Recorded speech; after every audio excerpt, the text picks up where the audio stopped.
Բարի լույս սիրելի Աստծո ժողովուրդ, մի քանի վայրկյան սպասենք, մինչև մեր էջի հետևորդները կմիանան։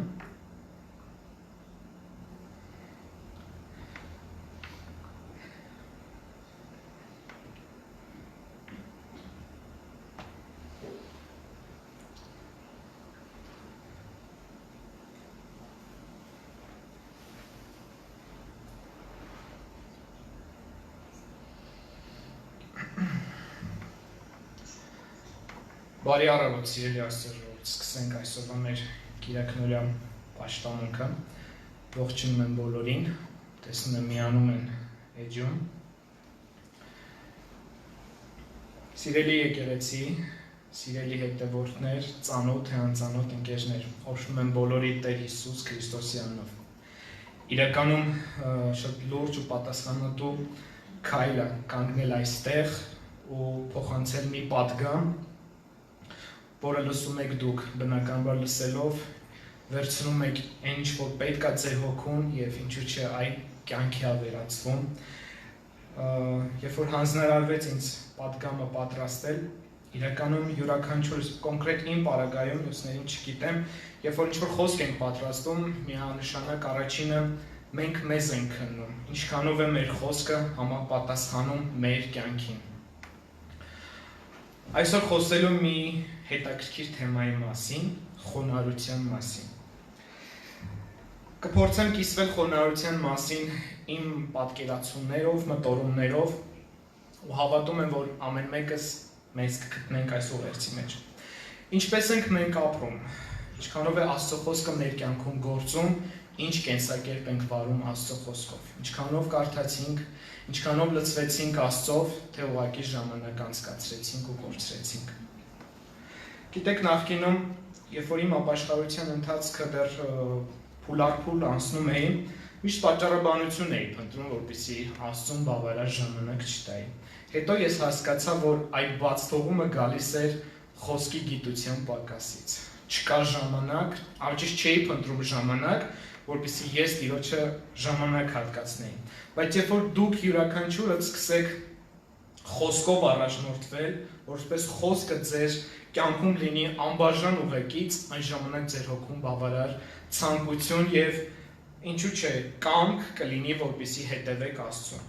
Եթե ուզում ես լինել հաջողակ Աստծո մեջ, ապա Աստծուն պետք է տաս մաքսիմալ պլյուս ժամանակ։ Դա իմ անձնական հայտնությունն է։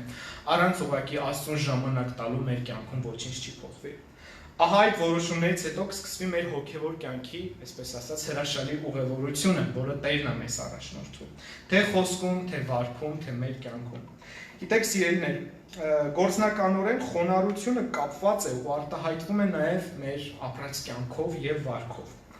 Աստծո խոսքի գիտությունը եւ խոնարհությունը շատ կապակցված են իրար հետ։ Մանրամասն է, խոսքը երբ հասկացել ենք, ընդունել ենք եւ զանազանում ենք Աստծո խոսքի կամքը, իմաստության եւ շնորհքի միջոցով, իսկ հնազանդությունը, խոնարհությունը եւ այն բացառապես կիրառվում է մեր կյանքում։ Խոնարհություն բառը կարելի է տարբեր կերպ մեկնաբանել, ամեն մեկս տարբեր կերպ կարող ենք բացատրել, բայց այսպես ինձ համար խոնարհության այսպես մի սահմանում աղոթքի ժամանակ հրաշալիորեն Տերը բացեց ինձ, այսպես ես հասկացա։ Ինձ համար խոնարհության միակ դիպուկ ու արժանի սահմանումը հետևյալն է, որ մենք ճանաչենք ու հասկանանք մեր սեփական անձի ոչինչ լինելը Տիրոջ առջև։ Ղուկաս 14:11-ում ասվում է հետևյալը. որովհետև ամեն ոք, ով իր անձը բարձրացնում է, կխոնարհեցվի, իսկ ով իր անձը խոնարհեցնում է, կբարձրացվի։ Եկեք միշտ Տիրոջ առաջ լինենք Տիրոջ խոսքին, արժանի կենսակերպով։ Խոնարհ լինելը, գիտեք, չի նշանակում լինել խեղճ, տկարամիտ, ամբողջից առանձնացված, կամ, չգիտեմ, չափից դուրս մենք շատ լավ սուրբ ենք, չենք կարող տկարի հետ շփվենք, տկարին օգնենք։ Գիտեք, խոնարհը նա է իմ հասկացումով, որ նա խոսում է Աստծո մասին յուրաքանչյուրի հետ, անկախ մարդու վարած կենսակերպի։ Իհարկե կա նաև ծայրահեղության կողմերը, ինչպես խոսքն ասում, ինչ գործ ունի լույսը խավարի հետ, պետք է զանազանենք գիտությամբ, ինչ մարդկանց հետ նաև գործ ունենք, բայց երբ որ նայում ենք խոսքում, Հիսուսը խաչվեց յուրաքանչյուրիս համար։ Ապա սիրով սովորեցնենք մեկս մյուսին, եթե անգամ սխալ ենք տեսնում։ Վարենք շատ զգույշ, շատ օրինակներ կարելի է թվարկել։ Վերջ-վերջո իրական խոնարհը նաև նա է, ով կկիսվի Աստծո սերը բոլորի հետ։ Հուսով եմ ինձ հետ համաձայն եք, ամեն։ Նայենք առաջի Հովհաննես 4:20 խոսքը։ Եթե մեկն ասի Աստծուն սիրում եմ եւ իր եղբորն ատի, նա ստախոս է, որտեղ ով չի սիրում իր եղբորը, որին տեսել է, ինչպես կարող է սիրել Աստծուն, որին չի տեսել։ Սա շատ կարևոր կյանքի բանաձև է։ Մենք մեր կյանքի ամեն բնագավառը պետք է կառուցենք Աստծո խոսքի հիման վրա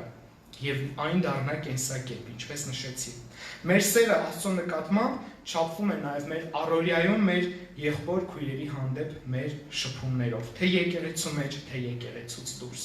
Նայենք խոնարհությունը Հիսուսի քարոզներում։ Ինչ է սովորեցնում Հիսուսը։ Հիսուսը իր լեռան քարոզի ժամանակ հրապարակորեն ասեց. Մատթեոս 5:3-5 խոսքերն եմ ընթերցում։ Երանի հոգով աղքատներին, որտեղ նրանցն է երկնքի արքայությունը։ Երանի հեզերին, որտեղ նրանք երկիրը պետք է ժառանգեն։ Ինչ ենք հասկանում։ Առաջի խոսքից տեսնում ենք, ինչ պայմաններով կարելի է մտնել երկնքի արքայություն։ Երկնքի արքայությունը պատկանում է հոգով աղքատներին։ Հոգով աղքատը ես ուղիղ իմաստով չեմ հասկանում։ Հոգով աղքատը այն է, ով արդեն չի ապավինում իր ցանկություններին, արդեն մեկացել է, հանձնվել է Աստծուն եւ իր կյանքի յուրաքանչյուր բնագավառը արդեն այսպես ասած ձևավորվում է Տիրոջ խոսքի եւ Տիրոջ սկզբունքների համար։ Իսկ հեզերը, այսինքն հեշտ կառավարելիները, այսինքն որ Աստծո խոսքի հետ շուտ են ձուլվում, շուտ են մեկանում եւ Աստծո խոսքը սկսում է իրենց կյանքում որպես կենթանություն դառնա եւ մարդուն կենթանացնի։ Երկրավոր ու երկնային կյանքի գաղտնիքը խոնարհության մեջ է։ Երբ որ ընթերցում եմ այս համարները հանում եմ ու իրոք sense հայտնությունների տեղատարափ էր մոտս, իրոք խոնարհությունից, հնազանդությունից ինչքան շատ բան է կախված։ Կամաց գնում ենք առաջ։ Եվս մեկ համար Սուրբ գրքից ինչպես է Հիսուսը սովորեցնում։ Մատթեոս 11:29-ում ասվում է. Սովորեցեք ինձանից, որ հեզ եմ եւ սրտով խոնարհ, եւ դուք ձեր անձերի համար հանգիստ պետք է գտնեք։ Ինչ ենք հասկանում։ Նա ասում է, որ պետք է նմանվենք Հիսուսին, որովհետեւ Հիսուսը մեզ ընծայել է խոնարհության այնպիսի մի գանձեր, որ նրա տակ թաքնված այդ ամենը, որովհետև ուզում է, որ մենք մեր անձերում մենք հանգիստ ունենանք, խաղաղություն ունենանք։ Մենք չենք կարող լինել, այսպես ասած, մեր պատկերացումով խոնարհ ու մեր հոգում մենք ունենանք անհանգստություն։ Խոնարհությունը մեր բարօրությունն ու մեր փրկությունն է։ Նայենք Մատթեոս 18:1-4 խոսքերը։ Այդ նույն ժամին աշակերտները մոտեցան Հիսուսին եւ ասացին. Ո՞վ է ավելի մեծ երկնքի արքայության մեջ։ Հիսուսն իր մոտ կանչեց մի երեխայի, նրան աշակերտների մեջտեղում կանգնեցրեց եւ ասաց. Ճշմարիտ եմ ասում ձեզ, եթե դարձից չգաք ու երեխաների նման չլինեք, երկնքի արքայություն չեք մտնի։ Արդ ով որ իր անձը խոնարհեցնի, ինչպես այս երեխան է, նա ավելի մեծ է երկնքի արքայության մեջ։ Հիսուսի միակ պատասխանը եւ այսպես ասած սահմանությունը, խոնարհությունը, այսպես ասած մեզ ուղեկցում է դեպի երկինք։ Երկինք եւ մեծագույն փառքը Տիրոջ հետ հանդիպում ունենալու համար։ Իսկ նախքան երկինք գնալու համար մենք երկրի վրա պետք է կերտվենք եւ ունենանք աստվածային բնավորություն։ Համաձայն եք ինձ հետ, չէ՞ Աստծո ժողովուրդ, որովհետեւ մենք չենք կարող ապրել աշխարհիկ կյանքով մեր իսկ հասկացվածության սահմանում, դե մենք լավն ենք, մենք սուրբ ենք, հա դա այսպես հարմար է ու Տիրոջից ակնկալիք ունենանք, կներեք ոչ, այդպես չի լինում։ Ղուկաս 9:48-ում ասվում է. ով որ ձեր մեջ փոքրագույն է, նա մեծ է։ Ես ուզում եմ, որ դու մի դավանության խոսք ասես ու ասես ինքդ քեզ, ես ուզում եմ խոնարհ լինել, որպեսզի ժառանգեմ երկնքի արքայությունը։ Եթե հավատքով դու սա ասեցիր, հավատում եմ, որ այն քո կյանքում գործ կդառնա։ Որքան շատ խոնարհվենք, Տերը այնքան շատ կվստահի իր արքայության գործերը մեզ։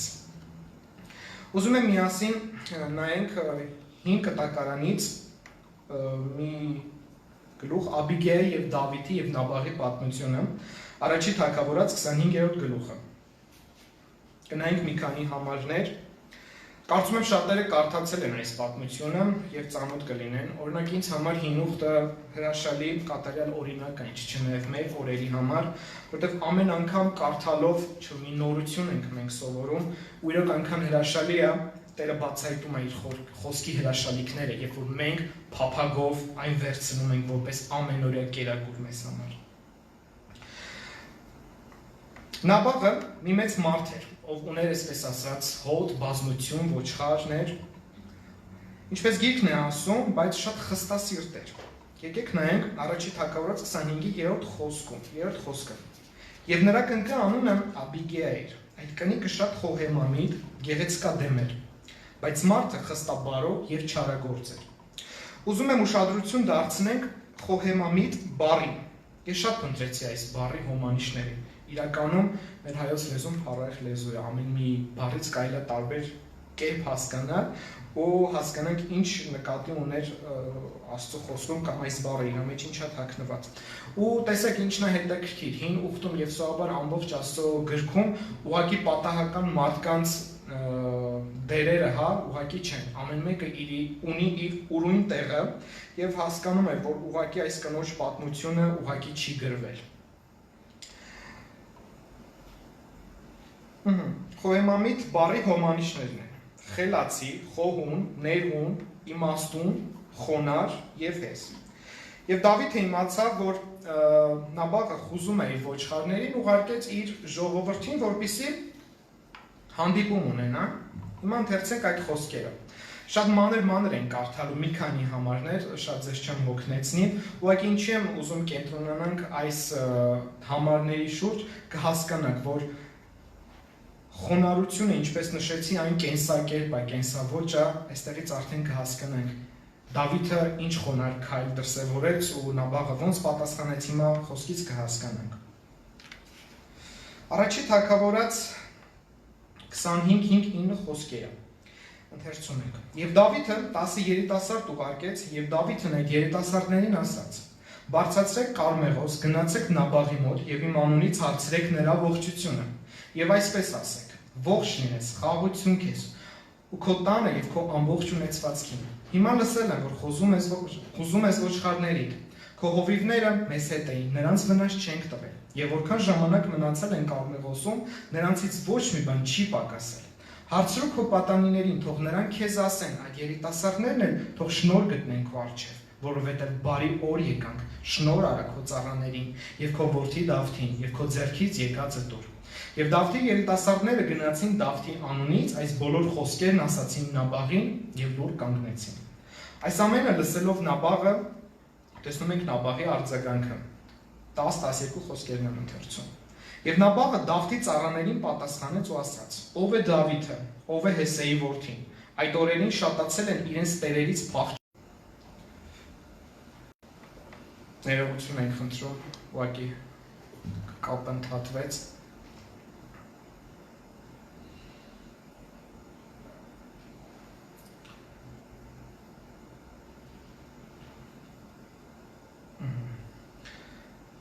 Երևի նորից ընթերցեմ, հա, խոսքը։ Լավ, 10-12 խոսքերից նորից կրկնեմ։ Եվ Նաբաղը Դավթի ծառաներին պատասխանեց ու ասաց. Ով է Դավիթը եւ ով է Հեսեի որդին։ Այս օրերին շատացել են իրենց տերերից փախչող ծառաները։ Ես իմ հացը եւ ջուրը խուզողների համար մորթած անասուններս վերցնեմ ու դամ մարդկանց եւ չգիտեմ թե որտեղից են։ Եվ Դավթի երիտասարդները վերադարձան իրենց ճանապարհով եւ այս ամեն ինչը փոխանցեցին Դավթին։ Այս ամենից կարելի է շատ իմաստ քաղել։ Խոսքում շատ հստակ տեսնում ենք Դավթի շատ խոնարհ ու մարդկային մոտեցումը ու արձագանքը Նաբաղի։ Ես նաև իհարկե սա իմ պատկերացումն է, միգուցե Աստված ցանկանում էր Դավթի միջոցով օրհնել Նաբաղին։ Սակայն ինչ ենք հասկանում, Նաբաղը շատ հանդուկ գտնվեց եւ իր վերաբերմունքով կայակոչում է, որ նա շատ իր ունեցվածքին ապավինող մի անձնավորություն էր։ Իդեպ նաև քիչ չեն նման մարդիկ, որ իրենց ունեցվածքին են ապավինում ու այդձև ինքը մերժեց Դավթին։ Նույն խոսքի 23 խոսքում Դավիթն ասում է. ուրեմն զուր տեղն եմ այդ մարդու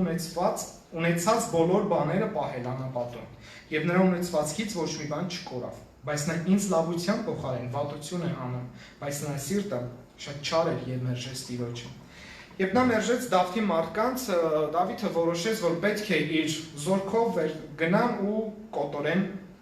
Նաբաղին։ 14-15 խոսքերը կարդանք։ Ծառաներից մեկը Նաբաղի կնոջ Աբիգեյին հաղորդեց ասելով. «Ահա Դավիթը անապատից մարդ է ուղարկել մեր Տիրոջը ողջունելու համար, բայց նա խիստ վարվեց նրանց հետ։ Բայց այդ մարդիկ մեզ հետ շատ լավ էին եւ մեզ վնաս չտվեցին, եւ որքան ժամանակ դաշտում նրանց հետ շրջեցինք, մեզանից ոչ մի բան չկորավ»։ Շարունակում ենք, ինչու եմ մանրանում այս խոսքը, ինչպես ասեցի, այս իրավիճակներում ամեն մեկը հասկանում եք, թե Դավթի խոնար կերպարը, Դավթի մարկային պատասխանը ինչպես եղավ ու Նաբաղը ինչպես պատասխանեց ու հիմա Աբիգեյն ինչ քայլերի է դիմում։ Շարունակում ենք կարդալ 18-20 խոսքերը։ Եվ Աբիգեյն շտապ վերցրեց 200 հաց, 2 տիկ գինի, 5 ոչխարի պատրաստած միս, 5 գրիվ ցորենի աղանց, 100 ողջակյուս չամիչ եւ 200 շարանթուս եւ նրանց դրեց էշերի վրա։ Եվ իր ծառաներին ասաց. «Առաջս անցեք, ահա ես գալիս եմ ձեր ետևից», բայց իր ամուսինը Նաբաղին չասաց։ Երբ այդ կինը էշին հեծած իջնում էր սարի ծածուկ տեղերով, ահա Դավիթն ու նրա մարդիկ ընդառաջ էին իջնում նրան եւ հանդիպեցին նրան։ Կինը գիտակցեց, որ խոհում էր եւ հասկացավ, որ կարող է իրավիճակ փոխել։ Հին ժամանակներից եկավ զոհաբերության եւ ընծաների կարգը, ինչպես գիտենք խոսքից, դա հրաշալի է եւ Տերը սիրում այդ ամենը։ Տասանորդը եւ զոհաբերությունները եւ ընծաները իրոք շատ իրավիճակ կարող են փոխել իմ կյանքում, քո կյանքում։ Շատ խոչընդոտներից կարող են մեզ ազատել, իր ծառաներին ողորմություն անելով եւ հիշելով։ Վստահ եմ, մենք այդքան արժանինքներ չունենք, բայց երբ որ Տիրոջ համար ներդրում ունենք, հավատացեք, մենք չգիտենք մեզ ինչ կսպասի առօրյայում, բայց Տերը գիտի ողորմել ու իր զավակներին պահել։ Ամեն։ Սիրելի եկեղեցի, դուք լսում եք, դուք ավելի անցած ճանապարհ ունեք ու վստահ եմ ամեն մեկը ունեք ձեր կյանքում, ձեր վկայությունը, իմ կյանքում շատ նմանատիպ առիթներ են եղել, թե Տերը ինչքան ողորմած է գտնվել իմ հանդեպ։ Մի Աստծո մարդ այսպես է ասել. «Բայց մի կատարյալ լուծում, թող փառավոր Աստծո փառքը քեզ համար ամեն բան լինի։ Սա կազատի քեզ մարդկանց կողմից փառավորվելուց արավից, եւ դու կուրախանաս։ Այդպես խոնորհաբար երկրպագելով Աստծուն կհաստատվես հավատքի մեջ։ Կզգաս, որ նա շատ մոտ է քեզ եւ որքան ավելի ես խոնարհվում, նրա առջեւ այնքան ավելի է նա իրականացնում քո ծածուկ երազանքները»։ Ինչ հրաշալի է, չէ՞։ Վստահ եմ, մենք յուրաքանչյուրս ունենք, չէ՞, ծածուկ երազանքներ ու փափագում ենք, որպեսզի Տերային կատարի։ Բանալին արդեն դուք հասկանում եք ինչի հետ է կապված։ Միայն խոնարհություն։ Սկզբից եկանք, ինչ հասկացանք, որ պետք է Տիրոջ խոսքը լինի մեր կյանքում։ Ցանկանանք, որպեսզի խոսքը մեր կյանքում գործ ունենա եւ ինչու՞ չէ նմանվենք Հիսուսին, որ հեզ է ու խոնարհ, ոչ թե պետք է մեր աստվածապաշտությունը լինի շահավաճառություն, այլ ոչ։ Երբ որ մենք առանց ակնկալիքի խոնարհվենք ու հետևենք Տիրոջը, Տերը մեր ծածուկ երազանքները կիրականացնի, եթե անգամ մենք դրա արժանինքները չունենք։ Առաջի Թագավորաց 23-28 խոսքեր էլ չեմ ընթերցում, դուք կկարդաք, դեռ արդեն Աբիգեյի եւ Դավիթի հանդիպումն է, թե ինչ իմաստությամբ վարվեց Աբիգեյը։ Ինչ ենք հասկանում, որ իմաստություն, հնազանդություն եւ խոնարհությունը շատ կապակցված են եւ գործում են միասին։ Ես հավատում եմ, որ Աբիգեյն ուներ աստվածաճանաչողություն։ Եթե աստվածաճանաչողություն չունենար, Աստծուն չճանաչեր, այս մարդկային գործոնները, այս քայլերը, որ նա իրականացրեց, ուղղակի դա չէին լինի։ Ես հասկանում եմ, որ այդ ամեն ինչը բխեց իր հավատալիքներից։ Ես հասկանում եմ, որ Տիրոջը չպաշտելը եւ խոսքը չանելը դա հանցանք է։ Էլի մի փոքրիկ նախադասություն մի աստվածաշնչյան ուսուցչի կողմից այսպես էր ասում. «Երգա դատաստանի օրը բոլորս պատասխանատու ենք լինելու մեր գործած յուրաքանչյուր, այլ ճիշտ մեզ վստահված պաշտոնների, հա, խոսքը վերաբերվում է եկեղեցուն, որովհետև մենք յուրաքանչյուր մեր իրականացրած գործողություն եկեղեցու մեջ դա աստվածատուր եւ բարձրակարգ պաշտոն է համարվում։ Ոչնչանալու են նրա ժողովրդի ամեն ցածրակարգ եւ քիչ գին ունեցող եւ ոչ անկեղծությամբ արված բան։ Այս խոսքերը լուրջ իրականում սթափեցնում են։ Երբ որ եկեղեցու մեջ մեզ վստահվում է ինչ-որ ծառայություն, Տիրոջ առջև եւ աչքի առաջ, բոլոր ծառայությունները շատ բարձրակարգ են։ Երբ որ այդ ծառայությունները չի իրականացվում մեծ պատվով ու պատասխանատվությամբ, այն դառնում է շատ ցածրակարգ։ Եվ այդ ամենի համար մենք յուրաքանչյուրս սկսած ինձանից մեկ օր պատասխանատվություն ենք կրելու։ Եկեք ուղղակի չլինենք Նաբաղ, այլ լինենք Աբիգայել, ինչպես Աբիգայելն իր խոնար քայլերով գնաց ընդառաջ Դավթին եւ իր կյանքում փոխեց շատ հանգամանքներ։ Եվ խոսքից հասկանում ենք, թե ինչ պատվի արժանացավ Աբիգայելն դառնալով Դավթի կանանցից մեկը։ Եկեք ուղղակի ճիշտ սրտի դիրք ունենանք Տիրոջ առջև։ Եթե մեր սրտի դիրքը երերում է, ինչ որ հարցերում դեռ հաստատված չենք, եկեք խնդրենք Աստծուն, որպեսզի մեր սիրտը ձևավորի, մեր սիրտը կերտի ու պատրաստի այն սիրտը, որ Տերն է ցանկանում, որովհետև մեր սրտից է ծնվում յուրաքանչյուր բան։ Եթե մենք փոխված սիրտ չունենանք, անգամ ինչի մասին է խոսում, ինչ խոնարհություն, ինչ հնազանդություն։ Իրականում փառք Հիսուսին, նրա ողորմության, նրա շնորհքի, նրա համբերության համար, որ ամեն ժամանակ նա կարողանում է մեզ համբերել, սովորացնել, խրատել, տարբեր իր ծառաների միջոցով, հիմա դրան էլ կանդրադառնանք։ Իրոք փառք Տիրոջը։ Եկեք ամփոփենք այս ամեն ինչի մասին, որ խոսեցինք եւ փորձեմ խոսքս ավարտել այսօր, ոնց մի քիչ կարճ տվեց խոսքս։ Ինչ հասկացանք, որ երկինք տանող ուղին կախված է խոնարհության, հեզության եւ հնազանդության հետ։ Ճիշտ սրտի դիրք ունենալով, վերջ-վերջո խոսքին համարժեք կյանք ունենալով։ Մենք չենք կարող ասել, մենք խոնարհ ենք ու հեզ ենք, բայց գործենք անկախ Աստծո խոսքից դուրս։ Հաստատ այդ ժամանակ խեղկատակության կվերածվի ամեն բան։ Մի քանի սահմանում եւս ուզում եմ խոնարհության մասին ասել, Չարին չարով պետք չի պատասխանել, վիրավորանքով վիրավորողին, քանի որ դրանցով Աստված խոնարհեցնում է մեզ, տեսնելով, որ դու ինքդ չես ուզում խոնարհվել։ Մեզ համար սովորական է դարձել ես ասել, ես մեղավոր եմ մարդկանց խաբելով, ուղղակի մարդկանց ուշադրությունը գրավելով, բայց մեր կյանքում եւ մեր կենսակերպում ոչ մի փոփոխություն չլինելով, դա անանկեղծություն է։ Մեծ է բարձրունքը խոնարհության, խորն է անդունդը մեծամտության։ Ես հորդորում եմ բոլորին, որպեսզի մենք խոնարհ լինենք, որ չընտրենք երկրորդ տարբերակը, որտեղ կործանում է եւ անդունդը եւ Տիրոջ կարևոր դիրքից ընկնելը դա սարսափելի է։ Խոնարհություն է նաեւ չնեղանալ այն մարդկանցից, որոնք մեծ թերություններ կամ մեղադրանքներ են վերագրում։ Անկամ եթե այդ ամեն ինչը իրականությանը չի համապատասխանում, եկեք խոնարհվեք ու լռեք։ Մի վստահիր քո ինչ-ինչ արժեքներին եւ ունակություններին, այլ վստահիր Աստծո շնորհքին, որ գործում է քո մեջ, որն օգնում է խոնարհներին եւ խոնարհեցնում է ամբարտավաններին։ Դու քեզ ուրիշներից ավելի լավ է մի դասիր։ Գուցե Տիրոջ աչքին ամբարտավան լինես եւ քո սրտում ծածուկ բան լինի, որ Տերը չսիրի։ Եկեք մաքրենք մեր սիրտը Աստծով։ Ինչպես գիտենք, նաեւ կա կեղծ խոնարհություն։ Որն է կեղծ խոնարհությունը։ Երկրորդ Կորինթացիս 11:13-15-ում այսպես է ասվում. որովհետև այդպիսիները սուտ առաքյալներ են, նենգավոր մշակներ, որոնք Քրիստոսի առաքյալների կերպարանքն են ստանում, եւ զարմանալի էլ չէ, որովհետև Սատանան ինքն էլ լույսի հրեշտակի կերպարանքն է ընդունում։ Ուրեմն մեծ բան չէ, որ նրա սպասավորներն էլ արդարության սպասավորների կերպարանքն ընդունեն։ Նրանց վերջը իրենց գործերի պես է լինելու։ Խոնարհության զգացումը առանց խոհեմության, ինչպես նշեցի, վերածվել է կեղծ խոնարհության։ Քիչ չեն նման մարդիկ, որ մարդկանց հաճեցնելու համար նրանք պատրաստ են յուրաքանչյուր ամենանսեմացուցիչ քայլերին, որպեսզի նրանք մարդկանց աչքին լավ երևեն, մարդկանցից փառք առնեն։ Բայց այդ ամեն ինչը նախ եւ առաջ ես հասկանում եմ, որ խոնարհությունը պետք է լինի ներքին զգացողություն, որը բերում է մտքի խաղաղություն եւ իրական քրիստոնավայել կյանք։ Առակաց 22:4-ում խոնարհության մասին եւս մի հրաշալի խոսք կա, կարծում եմ բոլորը սա կսիրեն։ Խոնարհության եւ Տիրոջ երկրի վարձատրություններն են՝ հարստություն, պատիվ ու կյանք։ Խոնարհվելը երբեմն բարդ է մարդկորեն, անկախ ամեն ինչից։